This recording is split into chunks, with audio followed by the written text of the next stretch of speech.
The night wind carried the smell of rain and old wood across the quiet valley, sweeping through the lonely town of Dry Creek like a whisper of something that once was. A single lantern burned in the window of the last house before the plains began. A small, crooked home with a leaning fence and a barn that had seen too many winters. Inside that house sat a man who hadn't spoken to anyone in town for near 2 years. Folks called him the Cowboy, though his name had long been forgotten in the dust of time and silence. He was tall, broad-shouldered, and carried the kind of weariness that came from too much loss and not enough sleep. His hands were scarred from years of ranch work, and his face bore lines deeper than the furrows he plowed. He was a man who'd once laughed easy, or so the older townsfolk said, back before his wife passed and his 2 little girls had been sent east to live with their aunt. Some said he'd lost his faith that winter. Others said he'd buried it with her under the cottonwood tree that still stood behind the barn. For 2 years, the cowboy spoke only to his horses in the wind. The sound of a human voice felt strange to him now.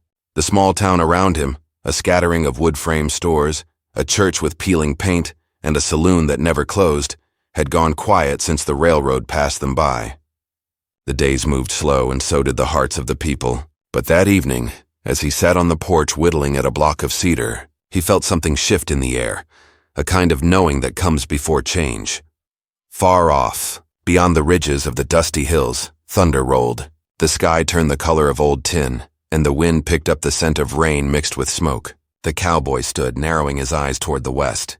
The plains had a way of warning you before something arrived, whether it was a storm or a stranger.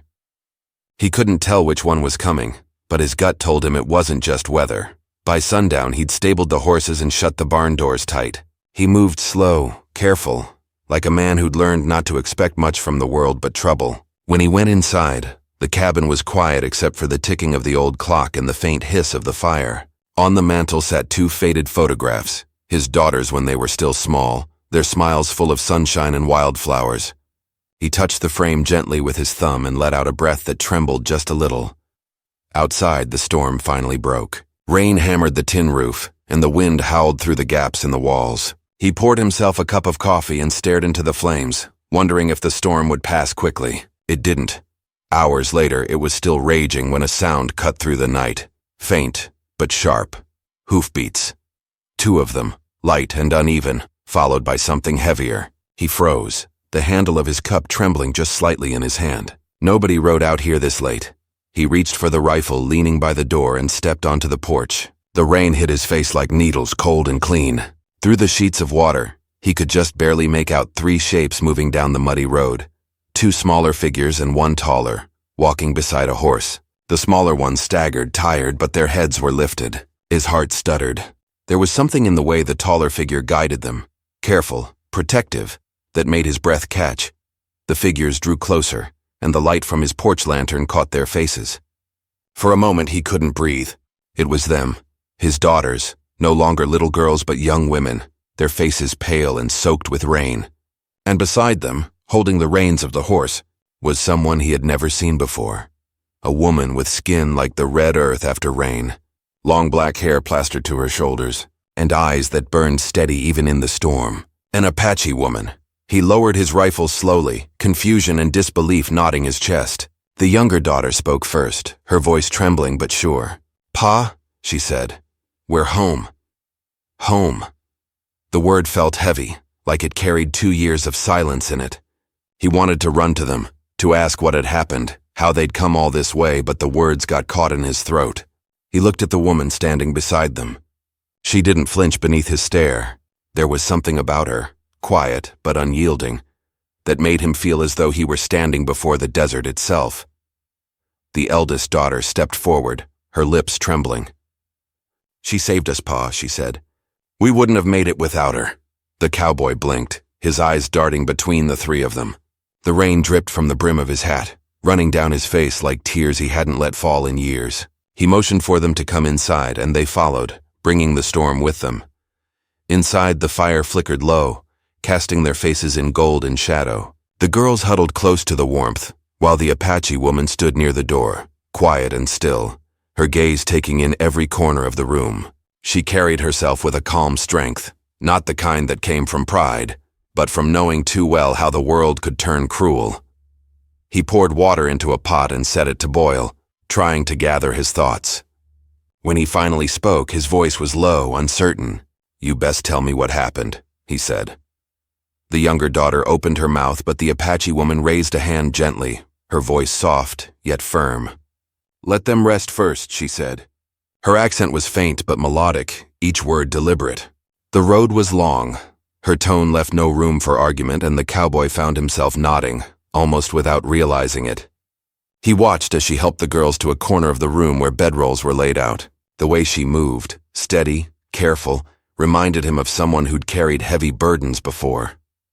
When the girls finally drifted to sleep, the cowboy poured 2 cups of coffee and handed one to the woman. She took it with a nod, her dark eyes meeting his over the rim. For a long while they said nothing.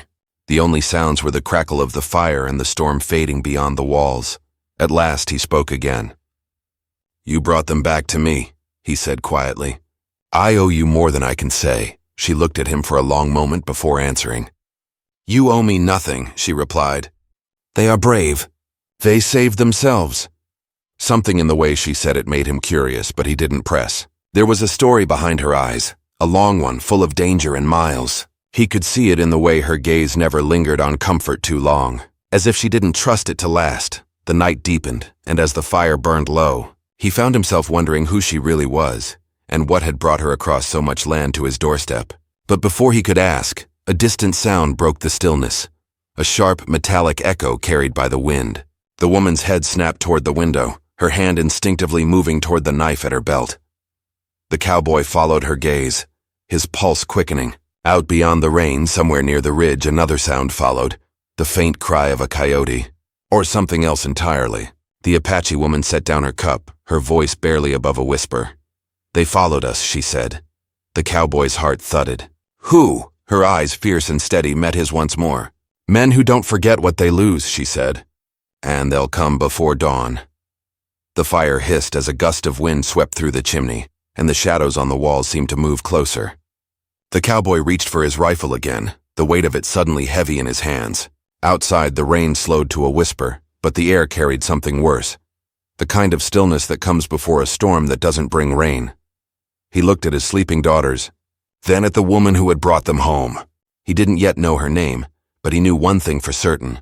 The quiet life he'd buried 2 years ago had just been unearthed. And by morning, nothing in Dry Creek would ever be the same again. The wind died just before dawn. The kind of silence that came after a long rain hung heavy over the plains, thick enough that even the crickets stayed quiet. The cowboy hadn't slept. He sat near the window with his rifle across his lap, watching the horizon as the first gray light crept up over the ridges. The Apache woman hadn't rested either. She stayed near the door, her eyes half closed, her breathing calm but alert, like someone used to keeping watch when others couldn't. The 2 girls were still asleep, huddled under wool blankets by the fire. Their faces looked peaceful, but now and again one would flinch in her dreams, her fingers tightening around the edge of the blanket. Whatever they'd been through had left marks you couldn't see. When the sun finally broke over the hills, the cowboy stood and moved to pour water into the kettle. The sound of the tin pot clattering against the stove made him flinch. It was the first real noise since the night before. Steam soon filled the cabin, and the smell of coffee drifted through the air. He handed the woman a cup, and she nodded in thanks, though her gaze stayed on the window. After a long moment, he said quietly, "You said they followed you." She didn't turn to face him. "Yes, who are they?" Her eyes finally met his. "Men from the trading post near the southern border. They took what wasn't theirs. Then they wanted it back," he frowned. "And what would they want with you or my girls?" The woman hesitated. Her jaw tightened slightly, and she looked away again toward the open plains outside. "Because I took something from them," she said softly. "Not gold, not horses, something they don't forgive." The cowboy studied her for a long while, his brow furrowed. There was no fear in her voice, only a steady certainty that made his skin prickle. He wanted to ask more, but before he could, one of the girls stirred. The older one sat up, blinking sleep from her eyes, then smiled faintly when she saw her father. "Pa," she whispered, her voice rough from travel. "I wasn't dreaming." He crouched beside her, brushing a strand of hair from her face. "No, you weren't. You're home now." The girl smiled, but there was something haunted behind it, a kind of worry that didn't belong on a young face. The younger one woke soon after, rubbing her eyes and stretching before crawling closer to the fire. They both looked thinner than he remembered, their clothes worn, boots caked with dry mud. The cowboy wanted to ask where they'd been, what had happened, but the words came out slower than his thoughts. "You girls, how'd you end up with her?" he asked, nodding toward the woman. The older girl's gaze softened. "We were coming home," she said. "A man at the stage stop said there was a shortcut through the desert." He lied. "We lost the road after 2 days. We would have died out there if she hadn't found us." The cowboy looked toward the Apache woman again. She didn't speak, didn't even look up. She just sipped her coffee as if she'd already heard it all before. The younger girl chimed in, her small voice trembling slightly. "We were scared at first, Pa, but she helped us. She gave us water. She even sang to us at night so we wouldn't be afraid." Something about that stuck in the cowboy's chest. An Apache woman singing to his daughters under the desert sky. That wasn't something he could picture. Yet the thought of it felt strangely right. After breakfast, the sun climbed higher, bringing with it a dry heat that steamed the last of the rain off the grass. The girls went out to feed the chickens while the cowboy and the woman stayed inside. The air between them was quiet but not unfriendly. Finally, he spoke again. "You got a name?" She nodded. "Taya." He repeated it under his breath, tasting the sound of it. "Taya, you from one of the Apache villages south of here?" Her gaze lifted slowly. "Not anymore." That was all she said, and something in the finality of her tone told him not to ask more. Outside, the girls' laughter broke the silence for a moment. Light, almost musical, though it faded too quickly. The cowboy glanced toward the window again, his gut twisting. The storm might have passed, but he could feel the weight of something else pressing close. He'd learned to trust that kind of feeling out on the plains. It never lied. By midday, the town was waking up. A wagon creaked down the main road, and the faint toll of the church bell carried over the wind. The cowboy knew word would spread soon that his daughters were back, and with them, a stranger. Dry Creek wasn't the kind of place that welcomed outsiders easily, especially not one who looked and spoke like Taya. He saddled his horse and told her he'd ride into town for supplies. Taya said nothing, just nodded once.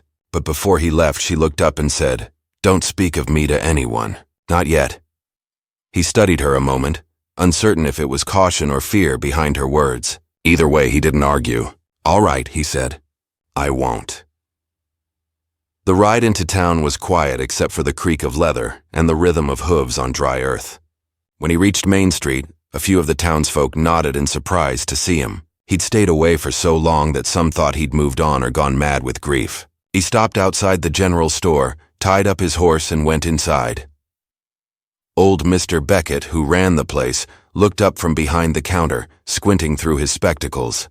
"Well, I'll be," he said. "Ain't seen you in a long while, friend. Heard your girls were coming back." The cowboy nodded. "They made it home last night. That so?" Beckett smiled faintly, though his eyes showed curiosity. "Heard tell of trouble down south. Stage robbed. Couple of folks gone missing." "You hear anything about that?" The cowboy stiffened slightly. "No," he said too quickly. "Didn't hear a thing." Beckett nodded slow, his gaze thoughtful. Strange days, I reckon. You watch yourself out there." The cowboy finished his shopping and rode home fast. The whole way back, Beckett's words echoed in his head. Stage robbed. Folks gone missing. If that was true, it wasn't hard to imagine the men Taya had spoken of were connected. And if they really had followed her, they wouldn't stop until they found her. When he reached the cabin, the girls were inside, sweeping and laughing softly, while Taya was outside near the barn mending the fence. She looked up when he approached, eyes narrowing slightly as if reading his thoughts before he spoke. "People in town are already talking," he said. "About missing travelers, about stolen goods." Taya didn't stop working. "They will come," she said calmly. "Men like that always do." He exhaled sharply, frustration creeping into his voice. "And when they do? You think we can fight them off alone? I got 2 girls to protect." She finally straightened, meeting his eyes. "I didn't bring trouble to your home," she said. "I brought your daughters back. Trouble was already on the road behind us." Her words hit him like a hammer. He didn't respond. Couldn't really, because deep down, he knew she was right. That evening, the sky turned blood orange over the plains. The girls helped light the lamps while the cowboy sat by the fire again, oiling his rifle. Taya sat across from him, quiet as ever, her eyes fixed on the flames. After a while, he spoke softly. "You could have left them," he said. "My girls. No one would have blamed you." Taya looked at him, her expression unreadable. "I don't leave children to die," she said simply. There was no pride in her words, just truth. The kind that didn't need defending. The girls went to bed early that night, worn from the long road and the sudden return to comfort. The cowboy and Taya stayed up a while longer, neither speaking much. The silence between them was less sharp now, like the quiet understanding that forms between two people who've both seen too much. Outside, the wind picked up again, carrying a faint smell of smoke that didn't belong to their chimney. Taya noticed it first. She rose slowly and went to the window, her body tensing. "What is it?" he asked. She pointed toward the horizon. In the distance, against the dark blue of the hills, a thin column of smoke curled upward. Too straight, too clean to be from lightning or a settler's fire. The cowboy's stomach sank. "Campfire," he murmured. "About a mile off," Taya nodded once. "They've found the trail." He moved to the door, peering into the darkness beyond the porch. The quiet stretched long and uneasy, broken only by the faint clatter of a horse in the far distance. "They won't come tonight," Taya said finally. "They'll wait for the moon to rise." "Men like them always do." The cowboy turned toward her. "Then we wait too." He checked the rifle one last time and set it near the door. The girls slept soundly in the corner, their soft breathing a reminder of what was at stake. The firelight flickered across Taya's face, calm, unreadable, yet fierce in a way that made him trust her without knowing why. Outside, the night stretched wide and empty, the sound of coyotes echoing faintly through the canyons. But somewhere out there, just beyond the ridge, other men were waiting, men who had already crossed the desert once and had no intention of leaving without what they came for. And as the cowboy sat in the dim light, watching the woman who'd brought both danger and salvation into his home, he couldn't help but wonder what it was she'd taken, and how far those men were willing to go to take it back. The wind shifted, carrying the faint rhythm of hoofbeats once more, slow, deliberate, and coming closer. The cowboy rose from his chair, his heart pounding steady in his chest. Taya didn't move. She only whispered, her eyes on the door, "It begins tonight." The sound of hoofbeats grew clearer as the night deepened, steady and unhurried, like men who weren't afraid of being heard. The cowboy moved to the window, careful not to make a sound, and peered into the dark. The moon had risen halfway over the ridge, throwing silver light across the plain. Out there he could just make out shadows moving, 4, maybe 5 riders, coming slow, keeping their distance. Taya stood beside him, her eyes sharp as the blade at her hip. She didn't flinch or whisper. She only watched, her breathing steady. The cowboy could feel his pulse pounding in his throat. Every instinct told him to protect his home, his daughters. But this wasn't the kind of danger you could reason with. These weren't drifters or ranch thieves. They moved with purpose like men on a trail that mattered more than sleep or food. "They'll wait," Taya said quietly. "They want the fear to settle before they strike." He looked at her. "How do you know that?" Her gaze didn't leave the horizon. "Because I've seen them before. They hunt slow. They enjoy the waiting." The cowboy said nothing for a long while. The girls were still asleep by the fire, unaware of the danger creeping closer through the night. He clenched his jaw, torn between waking them or letting them rest while they could. Finally, he whispered, "We can't just sit here." Taya turned toward him, her voice calm. "You built this house. You know every inch of it. They don't. Let the dark be yours tonight." He stared at her, then nodded. She was right. If these men wanted a fight, they'd find one, but not on their terms. They moved quietly around the cabin, shuttering the lanterns, blocking cracks where light escaped. The cowboy checked the rifle, then loaded his old revolver, each click echoing in the silence. Taya picked up the small hunting bow she'd brought with her and tested the string with her thumb. Everything she did was careful, deliberate. She had the look of someone who'd been hunted before. By the time the moon reached its highest point, the riders had stopped. Their campfire glowed faintly on the far side of the ridge, just where the tall grass began.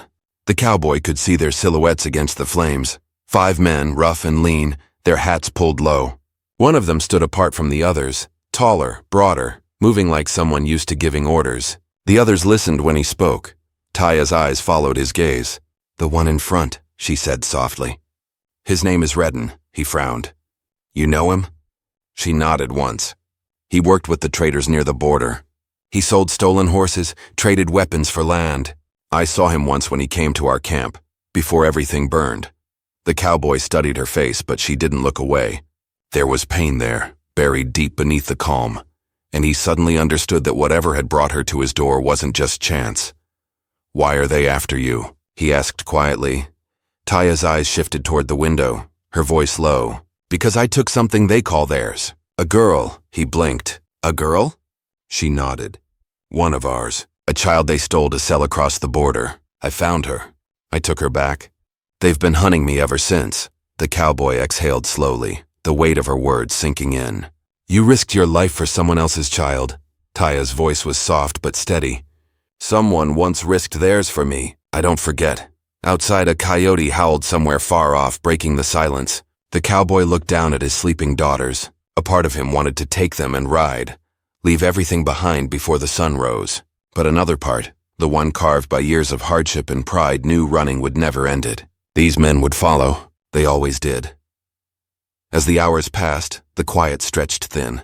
Every sound, the groan of the wood, the whisper of wind through the trees, felt sharper.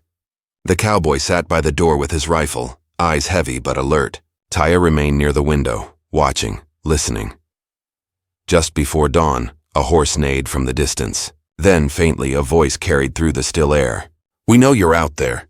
Bring her out and no one gets hurt." The cowboy's blood ran cold. He looked at Taya, but she didn't move. The voice came again, louder this time. "You're hiding her." "We just want what's ours." The cowboy felt his jaw tighten. "Yours?" he muttered under his breath. "You don't own people." Taya's eyes were hard now, the calm stripped away. "They believe they do." He turned toward the door, his hand tightening around the rifle. "If they come any closer," she stopped him with a look. "Not yet," he hesitated. "You said they'd wait." "They still are," she said. "That was to see if you'd answer. To see if you're afraid." The cowboy felt something twist in his gut. Anger, maybe. Or the raw kind of fear that comes when a man realizes he's in a story bigger than he meant to be. He moved back to the fire, poured a cup of coffee with a shaking hand and drank it black, staring into the flames. By mid-morning, the riders had gone quiet again, though the smell of smoke lingered. The girls woke up cheerful, unaware of what had happened. Taya helped them with chores, her movements as calm as if nothing were wrong. She spoke softly, teaching them a few Apache words as they worked. Words for things like sun, earth, and safe.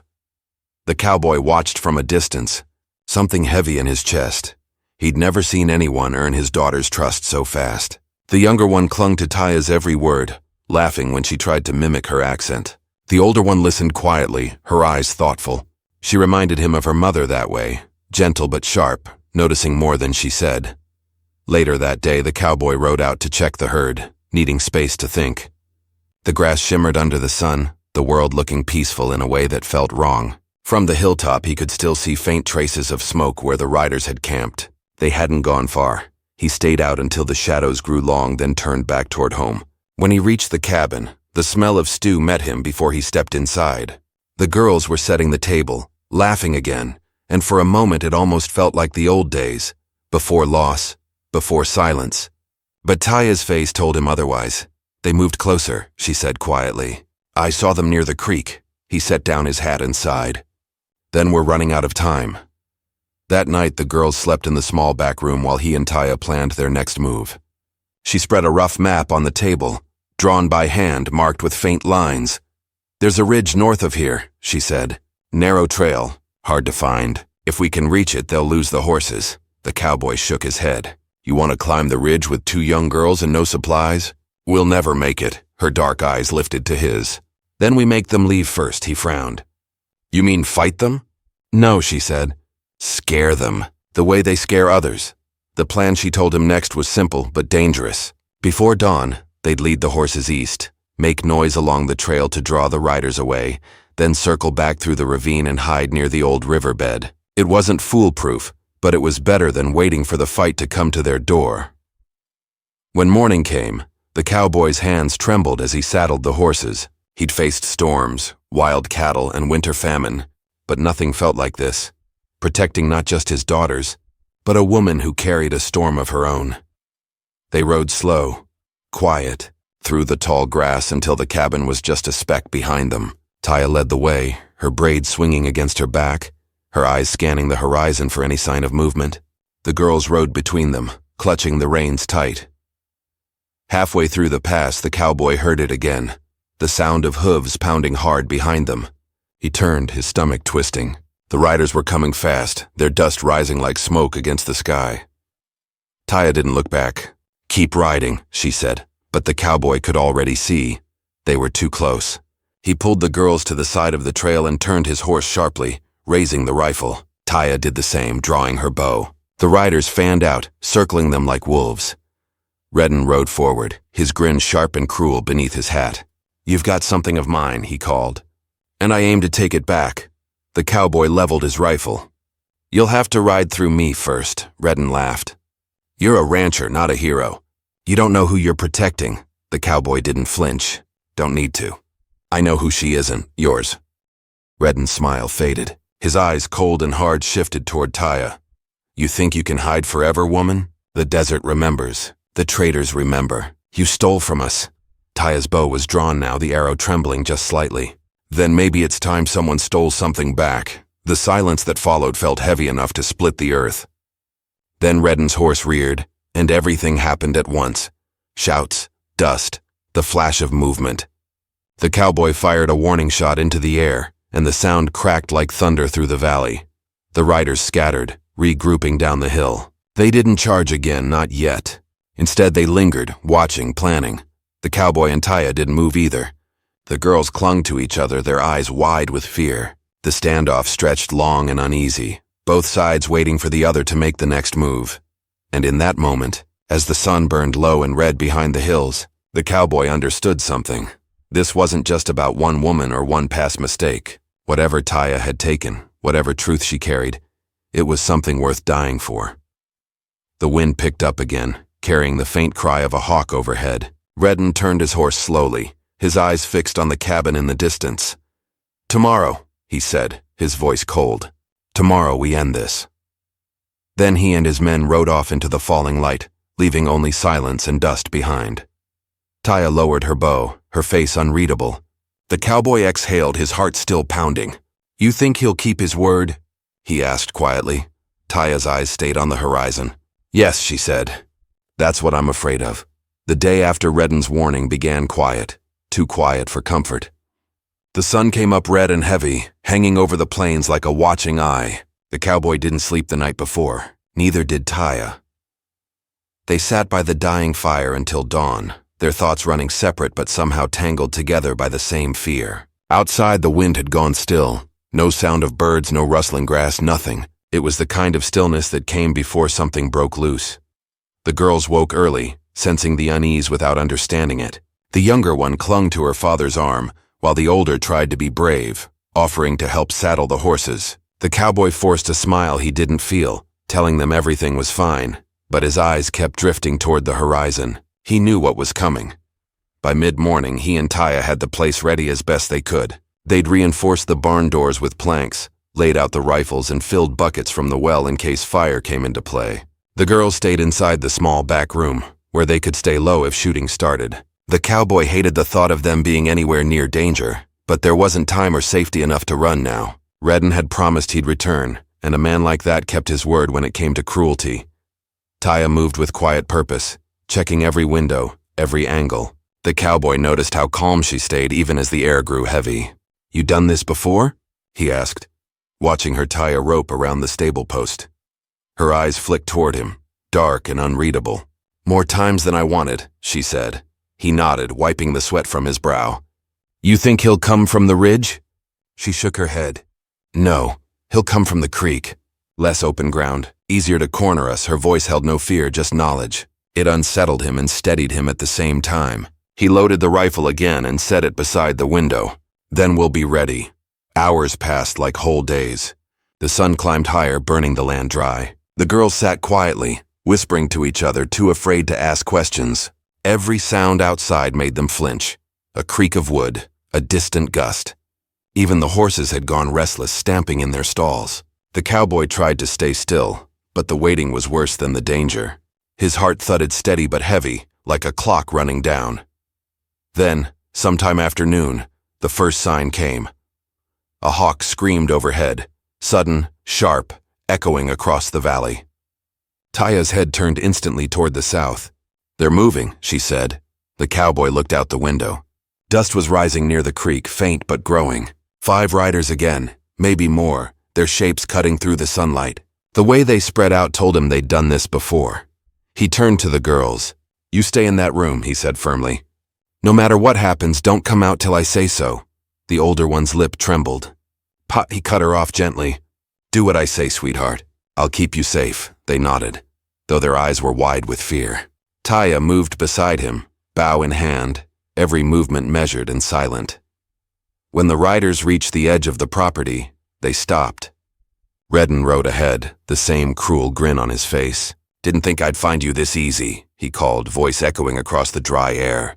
"You could have made this simple, cowboy." The cowboy stepped onto the porch, rifle in hand. "You already made it hard when you came here," he said. Redden chuckled. Brave words for a man standing on his own. He gestured, and 2 of his men began circling to the side, one heading toward the barn, the other toward the back of the cabin. The cowboy saw it immediately. "They're splitting," he whispered. Taya was already moving, slipping off the porch and into the shadows near the barn. She moved so fast and quiet he almost didn't see her go. The cowboy took aim at the rider coming closest, but Redden raised a hand, his voice smooth. "I wouldn't, friend. You shoot one of us and I burn your house with the girls inside." The words hit like a knife. The cowboy froze, finger tight on the trigger but not pulling. His mind raced. "What do you want?" he shouted. Redden leaned on his saddle horn, smiling. "I told you. The woman. She's stolen from us. You hand her over and we'll ride off nice and easy." The cowboy's jaw clenched. "You'll leave either way," he said. Redden's smile faded. "Don't make this harder than it has to be. You don't even know her." But the cowboy did know her, or at least enough to see what kind of person she was. Someone who didn't turn her back on children in need. Someone who risked everything for people she didn't owe. That was all he needed to know. Inside, the girls pressed close to each other, the sound of voices outside sending tremors through them. The older one peeked through a crack in the wood and gasped when she saw one of the men creeping toward the window. She turned to her sister and whispered, "Don't move."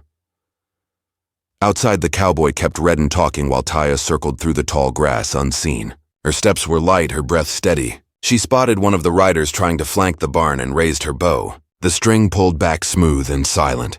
The arrow flew, a whisper through the air, and struck the man's shoulder. He fell back with a grunt, shouting, "She's here!" The other men turned, shouting and cursing, their horses rearing. The cowboy fired a shot into the air, the crack echoing across the plain. Dust exploded around the riders as the standoff shattered into chaos. Taya darted back behind the fence, reloading. Another rider galloped toward her, gun drawn. She ducked low, the bullet hitting wood inches from her head, splinters flying. Before he could fire again, the cowboy shot from the porch, a clean hit that knocked the rider clean off his horse. "Inside," he yelled. Taya sprinted for the cabin, sliding through the door just as another bullet shattered a window. The girls screamed from the back room, and the cowboy's heart nearly stopped. He turned, ready to run to them, but Taya grabbed his arm. "They'll break through the back," she said. "We need to move first." He nodded, teeth gritted. Together they pushed a table against the front door as another round of shots tore through the walls. Dust and splinters filled the air, the smell of gunpowder mixed with the sharp scent of dry pine. Outside, Redden's voice cut through the noise. "You're making this worse for yourself. Last chance, cowboy, and give her up."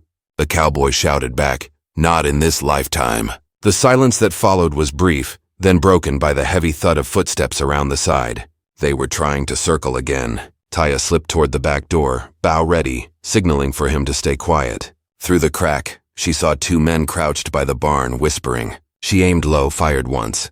The arrow hit the dirt in front of them and they scattered, but it bought just enough time. The cowboy joined her at the doorway. "They'll try to set fire next," he muttered. She nodded. "Then we make them think we already ran," he blinked. "What?" "Smoke," she said. "From the chimney. Wet grass. It'll look like fire from a distance. They'll move to surround. That's when we strike." He stared at her a moment, then grabbed the bucket by the door. Together they dumped water onto the embers and threw in a handful of green grass from the porch. Thick smoke filled the cabin, pouring out the chimney in gray streams. Outside, the riders shouted in confusion. Redden's voice rose above the rest. "They're burning it, move in." The cowboy and Taya slipped out the back, crouching low, the rifle and bow ready. The girls stayed hidden under the floorboards, their breathing quiet. The cowboy's heart hammered as they crept through the tall grass, the smell of smoke heavy around them. The riders charged toward the front, yelling, their silhouettes cutting through the haze. From behind the barn, the cowboy raised his rifle and fired. One shot, then another. Taya moved with him, each arrow finding its mark with deadly precision. Chaos erupted. Horses screamed, men cursed, the world filled with dust and firelight. Redden shouted orders, his voice ragged now. "Find them! Don't let her get away again." The cowboy saw him then, riding hard through the smoke, face twisted with fury. He aimed, but before he could fire, something crashed behind him. One of Redden's men had flanked them after all, lunging from the shadows. The cowboy swung his rifle, the stock connecting hard, but the man was strong, wild-eyed, swinging a knife. They grappled, stumbling in the dirt. The blade grazed his arm, drawing blood. Taya turned at the sound, firing an arrow into the man's shoulder. He went down, shouting. The cowboy fell to one knee, gasping, blood dripping down his sleeve. "You're hurt," she said quickly. He shook his head. "Just a cut." "Keep going." The chaos spread. One of the horses broke free, galloping wild, nearly knocking Redden from his saddle. Smoke curled thick around them now, blinding, suffocating. The cowboy fired again, the flash lighting the haze like lightning. Through the smoke, Redden's voice came again, closer this time. "You can't hide forever. She'll pay for what she's done, and so will you." Taya's eyes burned in the dim light. She turned to the cowboy, her voice calm but heavy. "It's me he wants. If I go, he'll stop." He shook his head fiercely. "No, you leave now and they'll kill you." "Then they'll kill us all," she said quietly. For a moment, neither spoke. The noise outside grew. Shouts, hooves, the crack of wood splitting. The cowboy's hand tightened around the rifle. "You're not walking into that alone." Taya looked at him, her face lit by the faint glow of the flames behind them. "You don't have to fight my battles." He met her gaze steadily.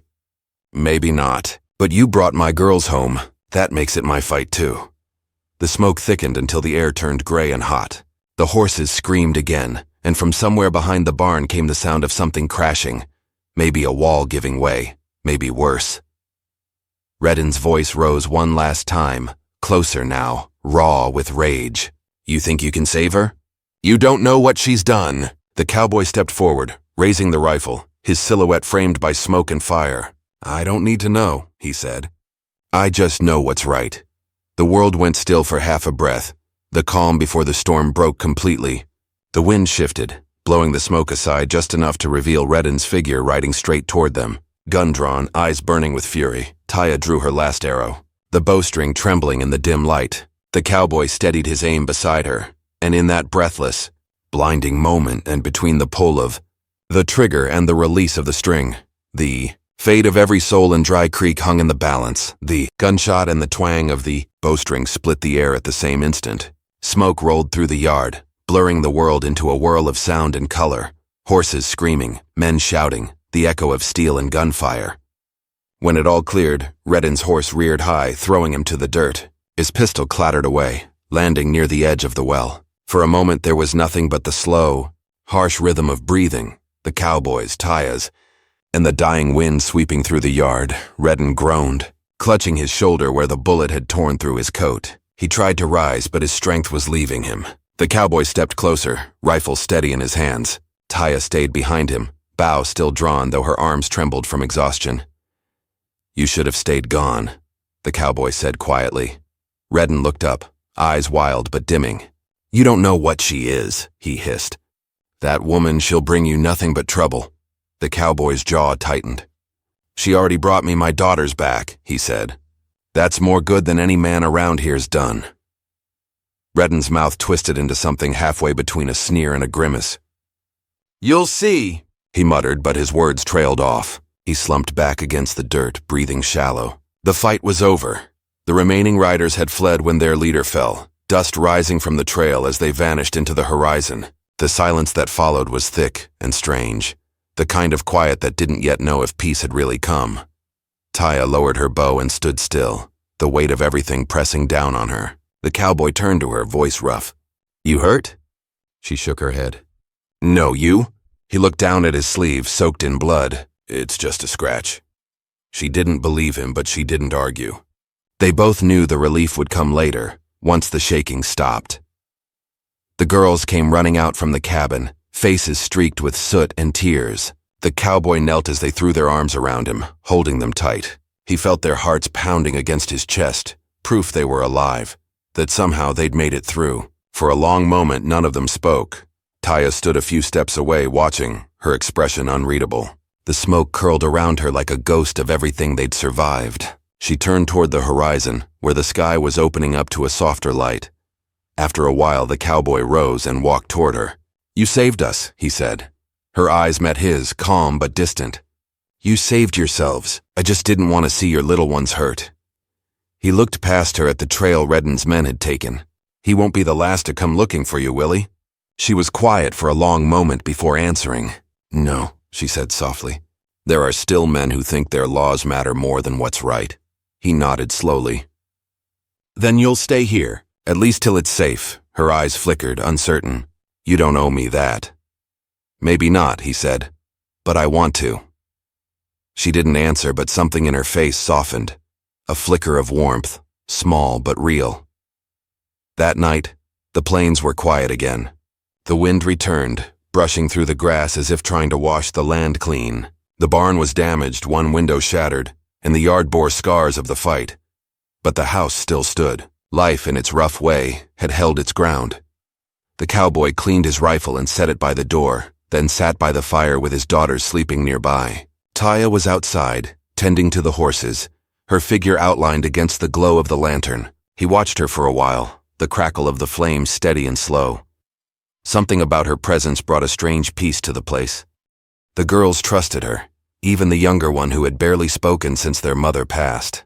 They followed Taya when she fed the horses, helped her gather herbs by the creek, and listened when she told them stories about her people, stories of rivers that remembered voices, of stars that never lost their way. In those quiet evenings, the cowboy began to see her not as a stranger, but as part of something his world had been missing. Something steady and honest. She didn't speak much about her past, but sometimes her eyes gave her away. They carried loss, yes, but also wisdom, the kind that came from surviving too many hard roads. Weeks passed, and the land slowly healed. The grass grew green again around the well, and the sound of the hammer returned as the cowboy repaired what had been broken. Travelers came and went, bringing news from neighboring towns. No one had seen Redden's gang since that day. But even as peace settled in, there was a feeling under the surface, a waiting, like the quiet between thunder and rain. One evening, as the sun dipped low, Taya sat by the fence, watching the fields stretch into gold. The cowboy joined her, carrying 2 tin cups of coffee. "You ever think of leaving?" he asked after a while. She nodded. "Every day." He looked down at his hands. "So why don't you?" She smiled faintly. "Because every day I find one more reason to stay." He didn't answer. The wind carried the faint sound of the girls laughing near the barn, their voices soft and light. For the first time in years, it sounded like home again. As the sky darkened, Taya told him the truth about her past. How Redden and his men had once raided her village, how she'd escaped while others hadn't, how she'd been hunted for years, just for surviving. The cowboy listened without interrupting. When she finished, he said quietly, "You don't owe anyone your shame. You did what you had to do." Her eyes glistened in the firelight. "And what about you?" she asked. "You carry ghosts too." He took a slow breath, nodding. "Maybe, but tonight they're quieter than usual." They sat in silence, both knowing some wounds never really healed. They just stopped bleeding. Months passed before the first snow came to Dry Creek. The valley turned silver and still, and life slowed with it. The girls grew stronger, braver. The older one helped her father tend the cattle, while the younger learned from Taya how to weave patterns from dried grass. The house filled with laughter again, soft, genuine laughter that didn't sound forced or fearful. The cowboy would sometimes look at them, the 2 little girls, and the woman who had come from nowhere, and wonder if fate had meant for their paths to cross. Maybe all the pain, all the loss, had been leading to this quiet kind of redemption.